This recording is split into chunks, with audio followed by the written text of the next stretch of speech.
అయితే ఇప్పుడు మనం జీవితంలో కొన్ని డెసిషన్స్ తీసుకుంటామండి.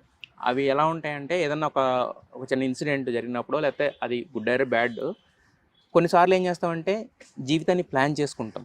అన్‌ప్లాన్డ్‌గా ఉన్న జీవితాన్ని లేదు అలా ఉండడం వల్ల ఇలా జరిగింది కాబట్టి ప్లాన్ చేసుకుందాం అనుకుంటాం. కొన్ని ఏం చేస్తామంటే ప్లాన్డ్ ఏం లేదు, స్పాంటేనియస్‌గా వెళ్ళిపోదామని. సో మరి మీ జీవితంలో ఇప్పుడు ఈ పాయింట్‌లో మీరు గత కొద్ది కాలంలో జరిగిన దాంట్లో మీరు తీసుకున్న నిర్ణయం నెక్స్ట్ స్టెప్ ఏంటి లైఫ్‌కి?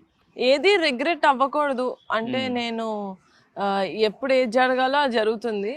అది వర్కౌట్ అవ్వలేదు అంటే దానికి ఏదో ఒక అల్టీరియర్ రీజన్ ఉండుంటుంది అని నేను బిలీవ్ చేస్తా. I believe that I'm universes favourite child అని నేను బిలీవ్ చేస్తా. ఎవరికి అవుతుంది నాకు కాకపోతే అన్న కాన్ఫిడెన్స్ ఉంటుంది సుమి అన్నట్టు. జస్ట్ నా మీద నాకున్న నమ్మకం ఎప్పుడు పోగొట్టుకోకూడదు. I should be my biggest supporter. I should be my biggest fan.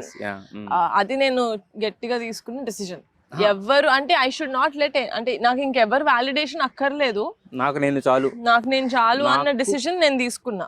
నాకు నా మనసాక్షికి నేను పర్ఫెక్ట్ 100%.